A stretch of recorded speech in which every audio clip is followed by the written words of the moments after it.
Hey guys, I wanted to make a video about this alternate arcane build that I've been kind of talking about in my Discord. Shout out to that, make sure you join if you haven't already. But I'm mentioning this in my Discord for people who have been struggling with arcane in general, because I think it's a much easier alternative to play, not as punishing, but also pretty damn good still.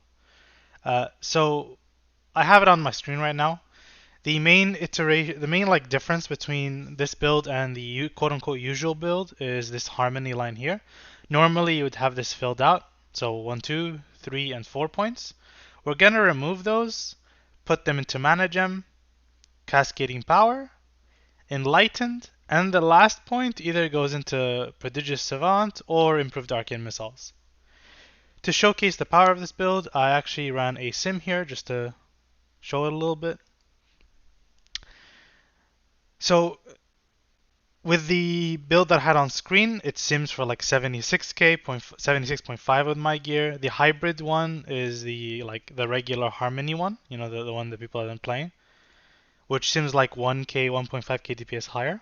And then the thing that I want to show is the difference in improved arcane missiles and the prodigious savant.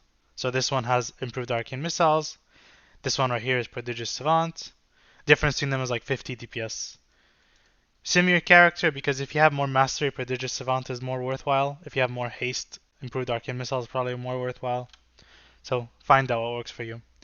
But you might ask yourself, okay, well, why am I giving up 1.5k DPS for no reason? And I'll tell you, no, there is actually a reason. The reason is because the spec is way easier to play, like way easier to play. To cover like the basics of it, it's very similar to the original build, where you have a mini burst and a big burst, right? And you kind of cycle through them like you normally would. So, you know, the big burst is still what we know. It's like Rune of Power, Radiant Spark, Arcane Blast, Arcane Blast, Arcane Blast. And then if you're not in Double Lust, you throw Nether Tempest into Surge of Power, or Arcane Surge, sorry. And then Barrage, Touch of the Magi, Missiles. And then for the mini burst, it's the same thing as the other one, right? Once again, Ruin, Radiant Spark, 4 Arcane Blasts, Nether Tempest, Barrage, Touch of the Magi. And then after the touch, you obviously go into a missiles each time. And then, like, you know, just like normal, you would do the missiles and then you rotate your Nether Precision Arcane Blast, right? So you do missiles, Arcane Blast, missiles. Arcane Blast, missiles. With this build, we don't have concentration, which is this talent here, which makes so that your next missiles does not consume clear casting. And then also it doesn't give you Nether Precision, which apparently a lot of people didn't know. So with this build, you don't need to worry. You will literally always do missiles, Arcane Blast, missiles, Arcane Blast, and just repeat that, right? You don't have Harmony, so you don't need to worry about like stacking Harmony before, like, you know, as soon as you enter the fight or before that. And also the big thing is you don't need to worry about like, oh, is it really bad if I barrage before my burst? I'm What do I do? Can I barrage? Like I have nothing to do. With this build, you can barrage whenever you want for like damage or for mana. There is no limitations. You could barrage and then go right into your burst after you get your charges again, your arcane charges, right? So yeah, it's extremely basic in this regard. The main power of this spec is with the Mana Gem. Once you use it, it gives you 25% mana and gives you 5% spell damage. And then also it gives you 2 clear castings every time guaranteed. So what you want to do is you actually want to macro your Conjure Mana Gem with your Arcane Surge, because they're both 1.5 minute cooldowns. The way you do this is with this macro here that I'll be posting in the description, but this is the main part. Don't worry about the stuff at the bottom. Cast sequence, reset 5, Arcane Surge, comma, Mana Gem, comma, null. Make sure there's no spaces as well. Oh, thank you, Bama, for the shout out. Great timing. And yeah, you kind of just like make sure that you're pressing your Arcane Surge straight away. Like you just spam it. See, like here I used it and then, well, I didn't have a Mana Gem. Maybe that was a bad example, but if you see I'll make it, I can press it again and it will use it. But so normally you would just press your Arcane Surge like multiple times, like, you know, just spam it until your Mana Gem like hits and then you can barrage Touch of the Magi. So make sure you're doing that. And yeah, I mean, that's basically the whole rotation. Like, you know, you still do the regular stuff where you're shifting power over afterwards, and then you do your mini burst. The main power of this build, once again, is like, you know, the real easy part is after you've done your mini burst, it doesn't matter if you're or you're close to You don't have to panic because you can just spend your blasts and then dump a barrage, and then spend your blast again, and then you can dump your barrage if you need, and you keep repeating that. So what I'm gonna do is I'm actually having a video recording that I did, very short. It's gonna be like a minute long. Let me pull it up here, just to showcase the gameplay of this spec roughly.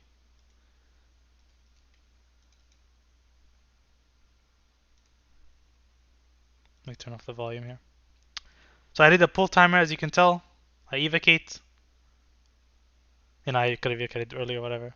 Before the pull, you would Rune of Power, Orb, and then you'll get to like 3 stacks. You Arcane Blast once, get to 4, and then just straight away, you just rip it straight into your burst. Radiant Spark, Trinket, Arcane Blast, Arcane Blast, Arcane Blast, and I have Lust here, so I'm going to Nether Tempest after the Surge, so Surge into Nether Tempest. Make sure you Mana Gem right. You can see my Mana Gem is active now, and I gained that huge hit of mana. And then I'm gonna Barrage Touch of the Magi. Missiles. And now notice that because I did that, sequence of events, my mana is now above 75%, which is, obviously above 70% also, which is where Enlightened kicks in, right? Enlightened being the damage buff here. 6% extra damage while above 70% mana, so we know we have that for this burst, which is the great part. And then you're just doing this Arcane Blast, Missiles. Arcane Blast, Missiles. Arcane Blast. This is a little optimization coming up. If you have, after this Arcane Blast is done, I'm going to have 0.1 seconds. I'm going to Presence of Mind Arcane Blast straight away. You don't have to do this if you're not comfortable yet. Don't worry about it. Just keep going with that rotation, right? Arcane Missiles, Arcane Blast, Arcane Missiles, Arcane Blast, whatever. You keep doing that, and then you Barrage at the end of your Surge. If you want, you don't even have to. I don't believe you do, actually. If you need mana, you can do it, but if you don't, which I think most of you won't, you don't need to do that barrage. You can just keep going. As soon as Arcane Surge is done, you're just shifting power. Get back to full stacks. You can throw out your Arcane Missile if you have a lot of them. Your Rune of Power is ready. Okay, then you can start going again. Your first Rune of Power might be a little off because, you kind of need to... You runed before your burst by a few seconds, right? The very first one only. So here you kind of wait until Touch of the Magi is 7 seconds, but then you can go. Usually they'll line up though. As Rune comes up, Touch of the Magi will come up 7 seconds. But yeah, you straight away. Rune, Radiant Spark, Arcane Blast, 3 Arcane Blast, 4 Arcane Blast, Nether Tempest, Barrage Touch, Missiles, Arcane Blast, Missiles. That was a bug. Arcane Blast, Missiles. Did the Touch of the Magi thing or the Presence of Mind thing again. And you just repeat that. And watch this next part. This is really key. If this was Harmony, you'd kind of be in a bad spot right now. Because for Harmony, you'd need to make sure that you have a good amount of stacks to go into your next burst. Your Harmony stacks. But your Evocate is 12 seconds away, and it's what do I do? I don't have mana. I can't really get my Harmony, and what am I going to do? If I Barrage, I'm going to drop my Harmony because, it uses them. With this build, just let it rip. If you need mana, just Barrage. It doesn't matter. Right? You're going to see me do it here. Arcane Blast, I have no mana. Evocation is 6 seconds. Normally here I'd be doing Nether Tempest and Ice Novas and shit if I'm really worried, praying for a Missile Sprock. Here, nope, just let it rip. Barrage. Who cares? Build stacks back up again. Get 4 stacks. Evocate. You can even do it at 3 since Evocate gives you 1 charge. As soon as Evocate's done, you're going to go right back into it. I dropped combat here because I evocated, but Arcane Blast, I'm waiting for my Rune of Power to get ready. Rune of Power is ready, straight away, rip into it. Rune, Radiant, 1, 2, 3 Arcane Blasts, Nether Tempest, Arcane Surge, Mana Gem, Barrage, Touch of the Magi. And you repeat that process again. I obviously stopped here, but yeah, that's the entire rotation. After you do this, your Arcane Surge is over, you're shifting power. Once your Rune is ready, rip it again. Rune, Radiant Spark, 4 Arcane Blasts, Nether Tempest, Barrage. This build is way easier than the Harmony build because you don't need to worry about your mana, you don't need to worry about your Harmony. You get a lot of mana from Enlightened as well when you're below 70% mana. It gives you extra mana regen. Having low mana doesn't matter because you will always have enough mana to cast 4 blasts into a barrage. that combo is what we call like mana neutral. You know, by the time you do the whole combo and do it again, like you're gonna be spending and like regenerating the same amount of mana constantly. Might matter a little bit with your mastery, but more often than not, you know, it'll be mana neutral.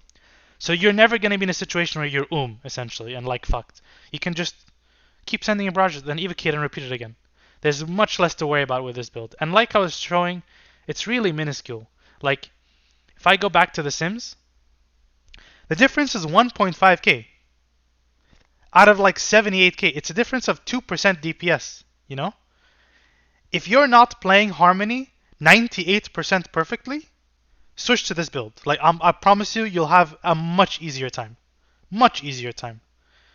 So, you know, and frankly, like I think that Harmony is quite hard to play perfectly, you know? It's not an easy spec. It's one of the hardest in the game. So, and I know that a lot of people feel discouraged because of that. Don't. Try this build out. You know, if you've hated Arcane because of Harmony, you know, don't hate Arcane. Try this out. Like I've even been considering playing this build sometimes, and I consider myself one of the best, if not the best, Arcane Mage. You know, maybe a little bit of ego, but it is what it is. But you know, even I'm like sometimes consider this build. It's not bad at all. I've been pushing this build for more people to try it and give it a go. I know there's like a rank 1 on like Senarth by a mage called Eat Blood. Played the Mana Gem build. It's actually really good for AoE as well. You know? So it's really strong. The only bad thing about this build is Mana Gem has 3 charges. Once you've used 3 charges, you have to recraft your Mana Gem, which can be annoying. Typically, sometimes there is downtime during fights, right? Like between an intermission and the main phase, or before an intermission, or you know, like imagine you just finished Razageth P1 and he's about to like knock you all up to the platforms. That's a perfect time to Mana Gem. After the intermission on Razageth, you can Mana Gem. After phase 2, you can Mana Gem. You know, just keep that in mind. You need to Mana Gem about once every like less than 4.5 minutes, let's say, between 3 and 4.5 minutes, because you're going to use a Mana Gem at like 0, 1.5, 3, and now you've run out, and you need to make sure you have one before 4:30, right? Or well, technically 4. It's like a minute and 20 seconds, right? Because of shifting power, but you know what I mean. Find the time to just cast it. It's not too bad. Yeah, I do recommend a add-on called, where is it? I think it's called like DeleteManaGem. Yeah, DeleteManaGem. You just install it, and it will give you a macro to make also, which I'll also put in the description. You just make this macro your create mana gem, and essentially what it's going to do is when you have like, let's say, a mana gem that has like 2 charges, normally you cannot create a new one until you delete this one. You know, you're not going to open your bags mid-fight and do this. Instead, the macro does it for you with the add-on, but you need both, right? So make sure you get that. But yeah, that's pretty much all I have to say. Give this build a shout. Let me know if it feels nice. Let me know if you guys are really like enjoying it. If there's any questions, anything like that. Yeah, please let me know, and make sure you join Discord if you have any other questions. I welcome all the questions. Thank you for watching, and good luck.